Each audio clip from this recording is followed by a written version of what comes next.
This is your Edmonton residential real estate market update and forecast for 2021. In this video, I'm going to go over what the market's been up to so far this year, what you need to watch for indications of change in the market, how I think the residential real estate market will play out in 2021, and lastly, I'm going to give you the hottest neighborhoods of 2020 and what's hot so far in 2021.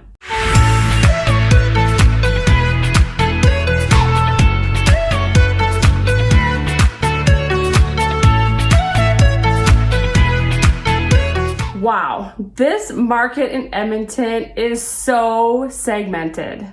We're definitely not in a full seller's market like the rest of North America. But we do have portions of the market that feel like a seller's market. We're gonna get into the details, but before we get started, go ahead and click that subscribe button and that little bell so you don't miss out on videos I post weekly. Okay, so let's dive into the good stuff. First, we're gonna start with condos. Surprisingly, sales are pretty strong so far this year. And as for inventory, we're seeing about 23% more listings than we saw this time last year. But like I said, sales are pretty strong. Sales have increased by 39% since last year. So why are we even looking at new listings versus sold? It's really important because the new inventory coming to the market versus what is selling will tell us which way we're trending. So what I'm seeing so far is that there's fewer listings than the amount of homes being sold. And if we continue having more sales than we do have new listings coming in the market, that affects supply and demand and will start moving us towards a balanced market, maybe even a seller's market. But don't count your chickens before they hatch. For condos, we're not there yet. We are far from there. Condos are still in a buyer's market, and we see the median sold price remain at around $190,000. In fact, the sold to list ratio last month took a nosedive.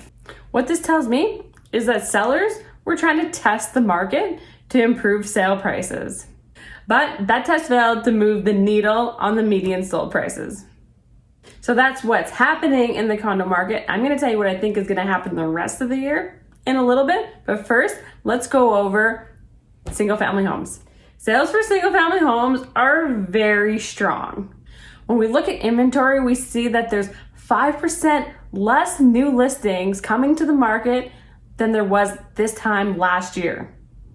5% less. Where's all those foreclosures? And with sales being up, and I mean they are up, they're up 45% compared to last year. So lower inventory, increased sales, this sounds like a recipe for a seller's market. Well, in some segments of the single family detached homes, but not all. Looking at the market as a whole, without breaking down the single family homes, we are, based on the numbers as of today, in a balanced market. How I figure that out is by comparing what recently sold against current inventory. And when that percentage is between 30 and 50%, we're in a balanced market. When it's less than 30, buyer's market, more than 50, seller's market. And if I look at single family detached homes between 300,000 and 500,000, if you're thinking that's the hot market, just generally, that number still comes out to 35%. Not quite a seller's market. But what's crazy is that I have buyers and many other realtors have buyers that are failing to find a home. And we're always waiting for something to come to the market. So I dove even a little deeper. So basically, I narrowed it down to a price range of $350,000 to $450,000 with homes newer than the year 2000. So what I'm finding, that's a very popular price range, and most people want or seeming to want a newer home. I mean, it's debatable if 21 years is new, but it's definitely newer than the 80s. So anyway, if we're looking at the homes between $350,000 to $450,000 newer than year 2000, and I do the calculation of sold versus the current inventory, that number comes out to 54%, which puts us in a seller's market. So if you're looking for that kind of home, you're definitely feeling like it's a seller's market. And by contrast, if you're not feeling like it's a seller's market, this may be why. So still looking at single family detached homes, but I'm changing the price range to $500,000 or more. And I'm still looking at newer homes, year 2000 or higher. If that's the market you're looking in, whether you're a buyer or a seller, it's going to feel like a buyer's market. As only 17% of the inventory has sold, that's less than 30%, there we have a buyer's market. So definitely you're feeling that if you're a seller, like a resale home. If you're a buyer, you may not necessarily feel that way because you're looking at new homes.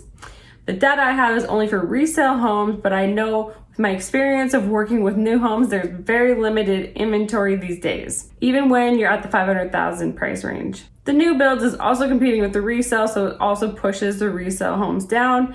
And the new builds, you're able to get them for about the same price and no renovations needed. As the new builds were very competitively priced the last couple years, but they've already seen 1 increase, some have seen 2 increases, and I heard there's more increases to come for new builds. This is partially related to lumber and supply and demand. So to sum up the current market for 2021 so far, condos doing all right, basically flat, no movement. Single family homes, you're feeling maybe a little bit of a seller's market, depending what segment you're in. Still buyer's market, flat market in other segments. So next we're going to talk about what could affect the future market updates. I've broken it down into 3 categories. Number 1, interest rates. Interest rates are really low right now.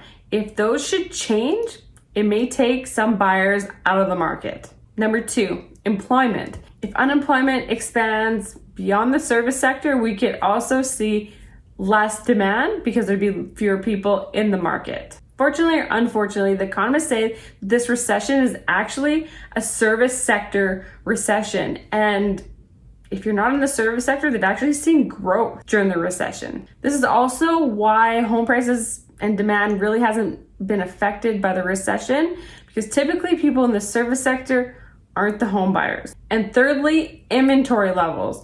So if the market somehow gets diluted with inventory, it's basic supply and demand. Inventory is your supply. The other 2 things that I talked about are demand. So with too much inventory, not enough demand, that would change the trajectory of what we're seeing right now, which looks pretty positive. That's a hint of what I'm about to get into. Before I get into the hot communities for 2020 and what's hot so far in 2020, I'm going to tell you what my forecast is for 2021. First, let's start with single family homes from a buyer's perspective. For the most part, gone are the days or lowball offers for most of you. Especially if you're like most of the people looking for a home between $350,000 and $500,000. Chances are when you see a home you love on the market, you're going to have to move pretty fast to scoop it. As I said before, I have buyers waiting for homes to hit the market, and so do many other realtors, which leads me to sellers. Yeah, we have buyers ready and waiting, but they're still looking for value. This is not Vancouver or Toronto, where if it's on the market, it's just gonna sell. It doesn't matter how many renovations it needs and stuff. People still really don't wanna do the work. So if your house still needs some TLC, you're probably still gonna need to price it competitively. If your house is in good condition, it's been recently renovated, well maintained, and the value is between that $350,000 and $500,000 mark, chances are you're gonna receive multiple offers. There has been a ton of that lately. So for the rest of 2021, based on what we know today, this should be fairly typical for the whole year. Of course, it's gonna get more competitive come springtime, and depending on inventory levels, fall could still be quite competitive, but usually it's a little bit less competitive than spring. Okay, so I wish I could say the same thing for condos. It's not as competitive for condos, let's say, because if you're a buyer, that's great because you can still get a pretty good price for condos, a lot of value, low cost. Unfortunately for sellers, you're still gonna be battling high inventory levels, so a lot of competition. You're definitely gonna need to price your home competitively. During this pandemic, we've seen a lot of people wanna move out of condos and into homes where they're gonna have more space to work from home. So until things change or shift back, or there's less like places to move that are far out, the condo lifestyle just doesn't seem as desirable for some people. So for condos in 2021, fortunately, I think it's gonna remain pretty flat, but the good news is I don't really see we're gonna take a nosedive in pricing.